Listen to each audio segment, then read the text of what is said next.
Terima kasih Anda masih bersama kami di Bincang Sehati. Kita akan kembali lanjutkan perbincangan dengan Dr. Jimmy seputar delirium. Tadi sudah banyak dijelaskan di segmen sebelumnya bahwa ini berbeda ya antara kepikunan dengan delirium. Kepikunan ini munculnya bertahap. Kemudian kalau delirium tiba-tiba mendadak terjadi gitu ya pada satu pasien. Kemudian juga tadi hilangnya fungsi kognitif. Jadi sudah kita bisa membedakan begitu ya antara pikun dengan delirium. Nah, kita akan langsung lagi bertanya dengan Dr. Jimmy. Dr. Jimmy, di saat sekarang kan sebetulnya COVID-19 ini ada temuan tentang delirium pada salah satu pasien COVID-19. Nah, kemudian apa sih korelasinya gitu antara si virus ini dengan si delirium gitu? Apakah memang semua pasien yang memiliki yang terkena COVID-19 akan secara langsung mengalami yang namanya delirium, Dok?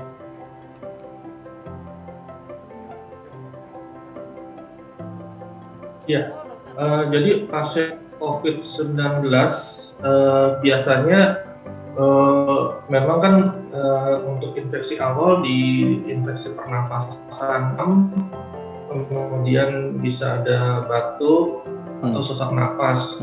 Nah, tapi yang agak dikhawatirkan itu jika infeksi COVID-nya mengenai sistem saraf pusat di otak. Nah, ini biasanya karena ada infeksi atau peradangan pada otak tadi. Nah, ini akan menyebabkan gangguan pada fungsi otaknya.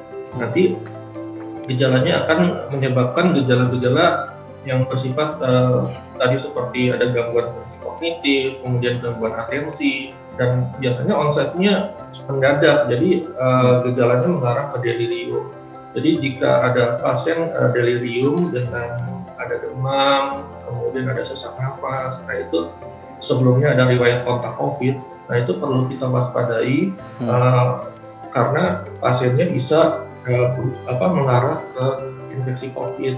Nah, kemudian penanganannya juga harus segera, karena penanganannya tidak segera, pasien tersebut nanti bisa mengalami penurunan kesadaran dan gejala yang lebih berat.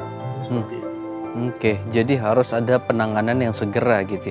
Seberapa bahayanya nanti, Dok, ketika penanganannya kemudian agak terlambat? Karena kan sebetulnya untuk diagnos belum banyak gitu ya penelitian-penelitian seputar korelasi antara si COVID-19 dengan delirium. Baru di negara-negara seperti Eropa saja yang merilis artikel ataupun penelitian seputar hal tersebut gitu. Bagaimana kemudian dampaknya ketika tadi keterlambatan penanganan terhadap pasien COVID-19 yang ternyata juga mengalami delirium? Ya, jadi kita perlu segera mendiagnosis atau mendeteksi pasien ini pasien dengan infeksi COVID-nya ada delirium atau gangguan fungsi otak atau tidak. Karena jika pasiennya satunya, jika ada peradangan pada otaknya bisa menyebabkan pembengkakan pada otak. Nah, itu bisa menyebabkan rusak pada jaringan otaknya dan dapat menyebabkan disabilitas atau kecacatan permanen di otak. Kemudian yang lainnya juga, jika infeksi COVID ini kan menyebabkan gejala hipoksia atau gangguan oksigenasi pada pembuluh darah, dan juga dapat menyebabkan kekentalan darah yang meningkat. Nah, ini akan menyebabkan pembuluh darahnya akan terganggu dan dapat menyebabkan sumbatan pembuluh darah di otak, dan akan menyebabkan juga bisa mengarah ke gejala stroke. Atau tipe stroke-nya biasanya tipe stroke sumbatan, tapi disebabkan memang karena ada gangguan pembuluh darah di otak, tapi ada faktor risiko, salah satunya gangguan oksigenasi atau gangguan sirkulasi pembuluh darah di otak yang dicetuskan oleh infeksi COVID-19 ini. Tidak jarang juga beberapa pasien datang dengan stroke, tetapi ada kita temukan pneumonia atau gangguan infeksi paru. Nah, ini juga disebabkan karena infeksi COVID. Jadi kita sebagai dokter harus juga waspada pada pasien-pasien seperti ini, jangan sampai memberat gitu. Karena kalau gejalanya memberat, nanti infeksi parunya memberat, pasiennya mengalami gangguan oksigenasi yang lebih berat, kemudian gangguan oksigen ke otak menyebabkan kerusakan permanen di otak, nanti pasiennya bisa mengarah ke penurunan kesadaran dan akan memberat gitu. Seperti itu. Jadi deteksi dini, untuk COVID-nya, kemudian mencegah komplikasi gangguan fungsi otak dan delirium merupakan fungsi awal untuk memperbaiki pasien COVID ini. Mungkin seperti itu. Baik. Jangan sampai nanti terjadi kesalahan atau terjadi permasalahan di bagian pernapasan di paru, karena ketika ternyata COVID juga pasti akan ada tidak secara sembuh 100% begitu ya. Pasti ada yang berbekas gitu. Terus kemudian jangan sampai juga nanti kemudian malah larinya ke otak karena tadi ya masalah delirium tadi. Oke, baik. Dok, sebetulnya untuk kita mengetahui bahwa si pasien tersebut terutama yang COVID-19 begitu ya, apakah dia terpapar delirium atau tidak, atau terkena delirium atau tidak, apakah harus melakukan uji lab tertentu atau sebatas hanya wawancara atau observasi saja? Ya, jadi yang ditanyakan untuk Delirium. pemeriksaannya gitu. Ya. Apakah bisa observasinya melalui laboratorium Ya, menggunakan sampel?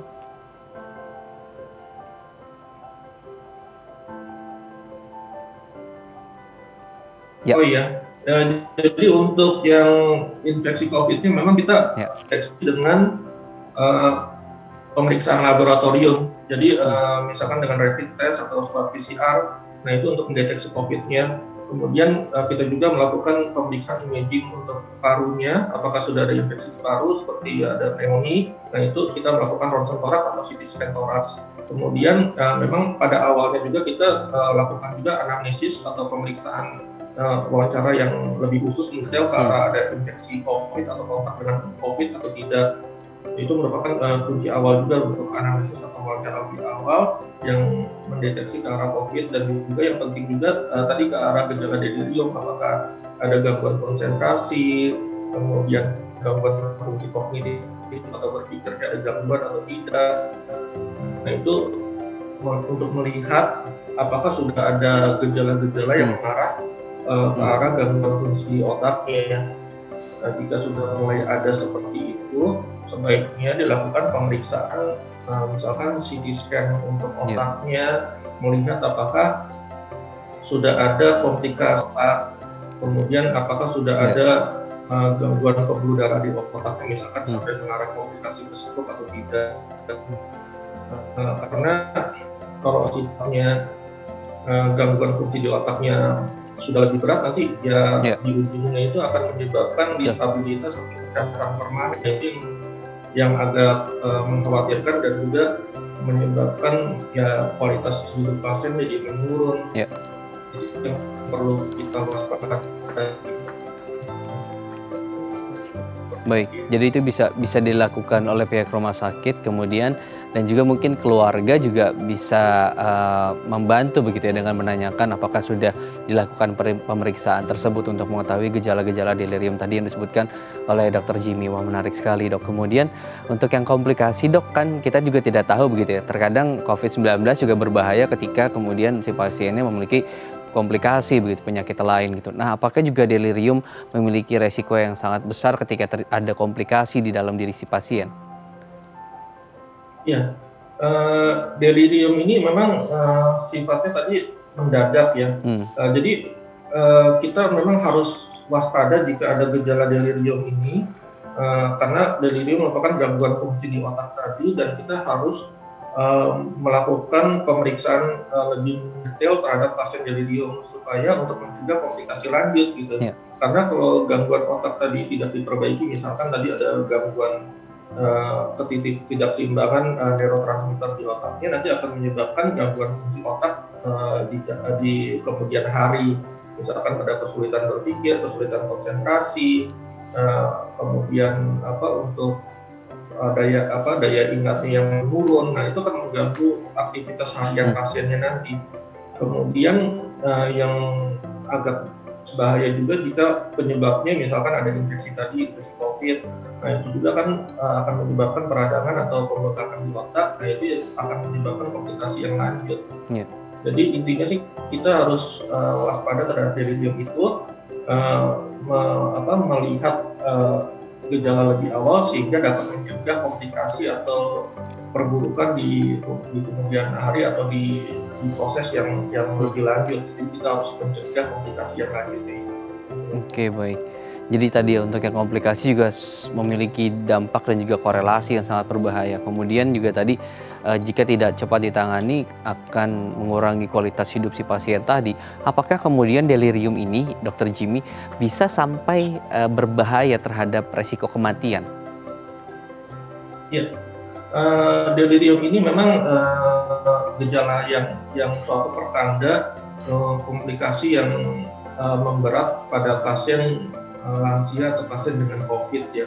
Karena delirium tadi kan kita bahas merupakan gangguan fungsi di otak, sedangkan fungsi otak itu merupakan fungsi yang penting untuk aktivitas harian kita. Nah, kalau misalkan delirium ini kita tidak perbaiki dan gangguan fungsi otaknya memberat, misalkan tadi seperti ada pembengkakan di otak, kemudian tekanan di dalam kepala meningkat, dan nanti ujung-ujungnya nanti akan menyebabkan komplikasi lanjut berupa istilahnya penekanan pada belakang otak di pusat pernafasan dan di pusat sirkulasinya, nanti bisa menyebabkan henti nafas atau gangguan pernafasan, kemudian dapat juga menyebabkan bisa henti jantung juga. Jadi sangat bahaya, tapi ini disebabkan karena tekanan intrakranial atau tekanan di dalam kepala yang meningkat.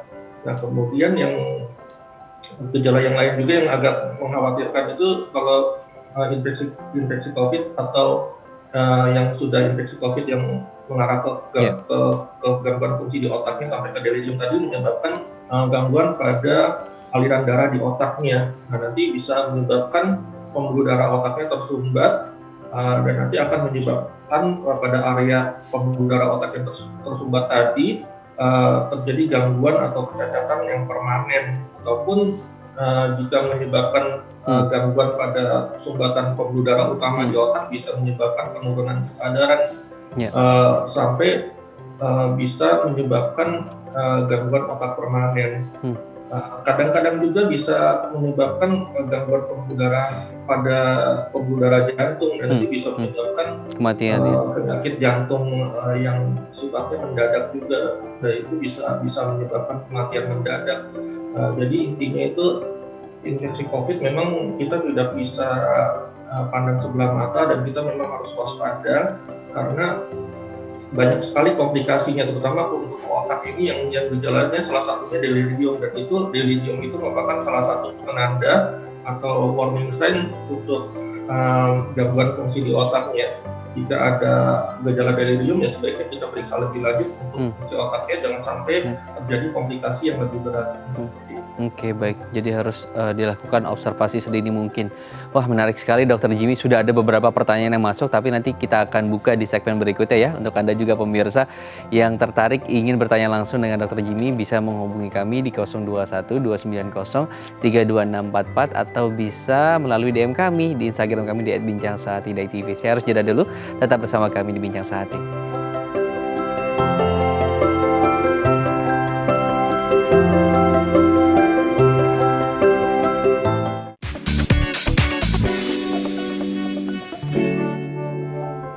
Terima kasih Anda masih bersama kami di Bincang Sehati, masih membahas tema tentang waspada delirium. Dokter Jimmy tadi sudah menjelaskan banyak tentang bagaimana kemudian bahaya dari delirium ini terhadap beberapa penyakit yang komplikasi terutama ya. Terlebih tadi ada sumbatan di otak yang bisa menyebabkan stroke, kemudian terus juga bisa terjadi sumbatan di pembuluh darah di jantung yang kemudian juga akan mengakibatkan penyakit jantung dan bahkan mungkin berakibat terhadap kematian yang mendadak. Nah, ini kita perlu waspadai. Kita akan kembali bertanya lagi dengan Dokter Jimmy, tapi sebelum kita mulai itu, saya akan bacakan beberapa pertanyaan dari pemirsa Bincang Sehati di Instagram.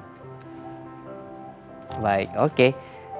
Yang pertama, langsung kita buka di Instagram, ada @duwinanto. Nah, pertanyaannya, dok, ayah saya demam beberapa hari yang lalu, kemudian disertai dengan mengoceh seperti orang linglung. Setelah saya cari tahu, ternyata gejalanya mirip dengan delirium. Apakah ini berarti juga beliau terkena COVID-19? Silakan Dokter Jimmy. Ya, jadi karena ada gejala demam, nah ini pertama kali memang kita harus waspadai demamnya ini karena penyebab infeksi atau tidak, yang pertama itu. Kemudian ada gejala tadi yang mengarah ke delirium tadi ya, jadi ada gangguan fungsi konsentrasinya, kemudian ada mulai linglung tadi ya itu ya. Nah itu memang sudah mengalami gangguan fungsi otaknya. Nah ini gangguan fungsi otaknya kita harus pastikan juga gangguan fungsi otaknya berkaitan dengan infeksinya tadi atau demamnya tadi atau apakah ada faktor lain yang mendasari. Nah jadi kalau kita lihat gejala seperti ini, nah ini kan yang pertama sudah ada demam. Nah itu kita harus waspada demamnya apakah ada infeksi COVID atau tidak. Jadi sebaiknya yang pertama yang dilakukan jika ada fasilitas kesehatan terdekat nanti segera periksa untuk memastikan ada infeksi COVID atau tidak dengan pemeriksaan rapid test untuk melihat apakah ada infeksi atau tidak. Kemudian untuk memastikannya juga bisa kita lakukan pemeriksaan swab PCR untuk memastikan infeksi COVID-nya atau tidak. Kemudian yang tadi untuk gejala linglung ya, nah itu kan sudah mengalami gangguan fungsi otaknya. Nah itu sebaiknya segera memeriksakan diri ke dokter spesialis saraf untuk memastikan gejala linglungnya ini atau misalkan gejala gangguan fungsi atensi dan konsentrasinya ini penyebabnya karena gejala delirium tadi atau tidak. Nah itu kita bisa melakukan pemeriksaan dengan pemeriksaan fungsi otaknya untuk pemeriksaan fungsi kognitifnya, kemudian pemeriksaan imaging untuk memastikan apakah ada gangguan struktural atau gangguan struktur di otaknya, misalkan ada udem atau pembengkakan di otaknya, ataupun apakah sudah komplikasi yang mengarah ke gangguan pembuluh darah di otaknya. Nah itu bisa dilakukan pemeriksaan CT scan otak, mungkin seperti itu. Baik. Kan di awal juga dokter sudah menjelaskan beberapa faktor penyebab delirium tadi begitu ya. Nah kemudian apakah ini hanya permasalahan di saraf saja secara fisik begitu ya? Atau kemudian ada juga penyebab secara kesehatan mental yang akhirnya berpengaruh terhadap delirium tadi? Ya jadi untuk yang gangguan fungsi mental atau gangguan deliriumnya itu memang mengarah ke gangguan fungsi di otak. Jadi kita harus segera memeriksa untuk fungsi otaknya tadi supaya jangan sampai terjadi komplikasi lanjut di otaknya. Itu seperti itu. Oke, baik. Nah, untuk kita sama-sama mencegah gitu terjadinya delirium terhadap diri kita, apa sih gaya hidup sehari-hari yang kemudian bisa kita terapkan nih dok untuk sebagai upaya begitu ya pencegahan dari delirium tadi gitu. Ada nggak sih upaya-upaya yang kemudian bisa kita lakukan agar mencegah hal tersebut? Ya, jadi untuk mencegah delirium tadi ya kita harus menjaga pola hidup kita. Jadi yang pertama untuk fungsi otak yang baik kita perlu asupan nutrisi atau gizi yang baik. Jadi pola makan yang sehat, nutrisi yang cukup untuk fungsi otaknya perlu kita jaga. Kemudian yang kedua aktivitas fisik yang bagus untuk baik yang di otak adalah aktivitas fisik yang seimbang, tidak terlalu lelah, dan juga aktivitas fisik yang sifatnya menstimulasi di otak. Misalkan melakukan aktivitas harian yang sifatnya menstimulasi otak untuk berpikir yang normal. Jadi kita juga dapat melakukan misalkan ada senam atau aktivitas fisik yang sifatnya menstimulasi di otak. Contohnya misalkan ada brain gym atau latihan vitalisasi otak. Nah itu dapat dilakukan juga. Kemudian yang berikutnya otak juga memerlukan istirahat atau tidur yang cukup. Tidur yang cukup itu sekitar 6 untuk usia dewasa 6-8 jam sehari. Nah itu perlu dilakukan untuk menjaga fungsi restorasi atau pemulihan otaknya. Tidur yang cukup dapat memperbaiki fungsi dan keseimbangan di otaknya. Dan juga untuk tidurnya kita perlu lihat juga kualitas tidurnya baik atau tidak. Nah itu bisa dilihat dari tidurnya apakah ada gangguan tidur di malam hari, misalkan sering terbangun di malam hari atau ada buang air kecil di malam hari. Jika ada gejala seperti itu sebaiknya diperiksa karena kalau misalkan tidurnya sering terbangun, ada buang air kecil di malam hari, itu biasanya ada fragmentasi tidur atau tidur yang kedalaman tidur yang terganggu. Nah itu bisa mengganggu pemulihan fungsi atau restorasi fungsi di otaknya. Salah satunya juga penyebabnya itu bisa terjadi gangguan pernapasan pada saat tidur, misalkan ada mendengkur atau ada henti nafas saat tidur, nah itu perlu diperiksa lebih lanjut karena kalau ada gangguan pernapasan dan oksigenasi ke otak nanti akan menyebabkan gangguan fungsi otaknya juga. Dan yang terakhir dan yang paling penting ya, yang memang itu harus berpikir positif dan juga berserah pada Tuhan, karena dengan berpikir positif dan berserah pada Tuhan juga fungsi otak kita juga jadi lebih baik, tidak jauh dari pikiran negatif. Kemudian banyak hormon-hormon yang sifatnya menstimulasi dan membuat fungsi otak lebih baik. Dengan berpikir positif yang baik, fungsi otak kita juga terjaga dan fungsi-fungsi di otak itu menjadi lebih baik. Sedangkan kalau orang yang berpikir negatif atau misalkan cemas atau ada gelisah, nah itu bisa terjadi ketidakseimbangan neurotransmitter atau fungsi di otak. Nah itu akan menyebabkan gejala-gejala gangguan fungsi di otak yang lebih lanjut. Jadi mulai berpikir positif merupakan salah satu adalah faktor yang bisa bisa memperbaiki fungsi di otaknya. Dan yang tadi yang faktor yang lain juga seperti nutrisi, aktivitas dan pola tidur juga harus kita jaga.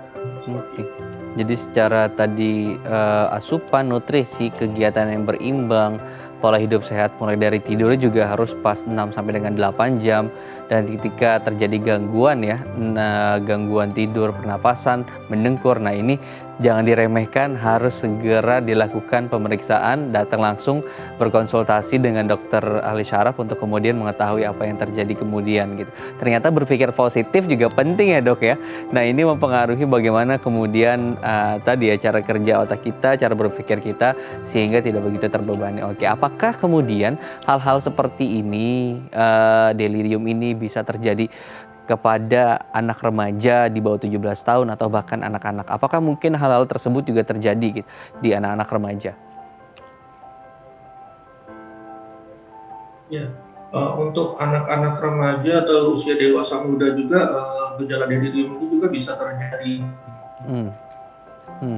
Jadi delirium ini bisa yang paling sering penyebabnya itu bisa karena ada gangguan pola hidup yang tidak baik, yang misalkan aktivitas yang terlalu berlebihan, itu bisa menyebabkan gangguan fungsi di otaknya. Atau misalkan bisa karena stres di sekolah atau stres di pekerjaan, nah itu juga bisa menyebabkan gangguan atau ketidakseimbangan neurotransmitter di otak dan akan menyebabkan gejala delirium. Yang lain juga tadi seperti tadi yang saya sebutkan, bisa ada gangguan pola tidur. Kadang-kadang apalagi di masa pandemi ini penggunaan sosial media dan handphone banyak juga yang berlebihan sampai pada malam hari sehingga menyebabkan gangguan pola tidur. Nah, gangguan pola tidur juga dapat menyebabkan gangguan fungsi di otak tadi. Nah itu di siang hari akan bisa menyebabkan juga gejala delirium atau gangguan fungsi di otak. Kemudian pada beberapa misalkan pola pergaulan dan pola aktivitas yang kurang baik, misalkan ada penggunaan narkoba atau penggunaan alkohol pada usia dewasa muda juga dapat menyebabkan gangguan fungsi otak dan menyebabkan gejala delirium juga. Jadi kita perlu hati-hati lebih lanjut jika ada gejala delirium atau fungsi di otak sebaiknya diperiksa lebih lanjut bisa ke dokter spesialis saraf. Nah yang paling terakhir juga pada infeksi COVID ini ya, karena di masa pandemi ini banyak sekali infeksi COVID yang sudah komplikasi di otak tadi seperti saya sebutkan tadi. Nah jika dia infeksi COVID ini sudah mengarah komplikasi ke gangguan fungsi otaknya, jelas akan menyebabkan gangguan delirium. Dan infeksi COVID ini memang bisa menyerang semua usia, baik dari anak sampai dewasa sampai lansia. Jadi kita perlu waspada terhadap infeksi COVID ini. Jadi salah satunya dengan melakukan 3M tadi, memakai masker, menjaga jarak, mencuci tangan, ataupun menjaga pernafasan kita jangan sampai terkena infeksi COVID. Seperti itu. Jadi jangan merasa aman karena tadi ya anak-anak, remaja, dewasa muda, kemudian lansia juga bisa kemungkinan terpapar COVID-19. Dan tadi ketika terpapar COVID-19 juga bisa kemudian implikasinya sampai dengan ke delirium. Wah, kemudian dok, nanti di segmen berikutnya saya akan tanyakan terapi apa saja sih yang harus dilalui. Karena tadi kan delirium sebetulnya suatu yang mendadak dan kemudian bisa disembuhkan gitu ya dengan beberapa treatment dan juga terapi. Nah, nanti kita akan tanyakan dan kita akan bahas ya dok ya di segmen berikutnya. Untuk Anda pemirsa, kita harus jeda dulu, tetap bersama kami di Bincang Sehati.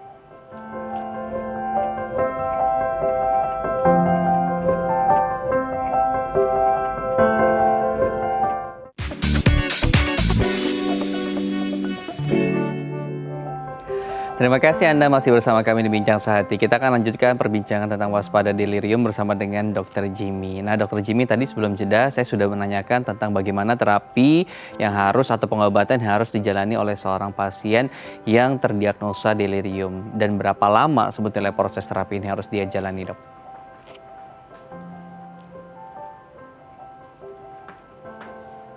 Pasien yang mengalami delirium. Ya, silakan dok. Ya, penanganan atau terapi yang dilakukan untuk pasien yang mengalami delirium. Jadi yang pertama itu kita harus memastikan penyebabnya. Penyebabnya ini dari etiologi atau penyebabnya tadi, apakah ada infeksi atau misalkan ada gangguan metabolisme tubuh ataupun ada gangguan ketidakseimbangan neurotransmitter di otaknya atau misalkan ada gangguan tidur. Nah, itu kita perlu memperbaiki underlying disease atau penyakit yang mendasarinya. Kemudian kita juga perlu melakukan terapi suportif atau istilahnya supportive treatment untuk mendukung supaya penyembuhan atau istilahnya pemulihan pasiennya lebih baik. Misalkan pada pasien yang mengalami hipoksia, kadang-kadang pada pasien COVID ini atau pasien delirium ada gangguan oksigenasi ke otaknya. Ini perlu pemberian support terapi untuk oksigenasi. Nah, oksigenasinya ini bisa kita berikan dari simple treatment seperti pemberian oksigen nasal nano, misalkan dengan oksigen simple 3 liter atau 4 liter per menit, atau misalkan jika pasien sudah mengalami gangguan pernafasan yang lebih berat, bisa diberikan pemberian suportif ventilasi atau pernafasan. Nah, itu juga perlu diberikan untuk mendukung oksigenasi ke otaknya.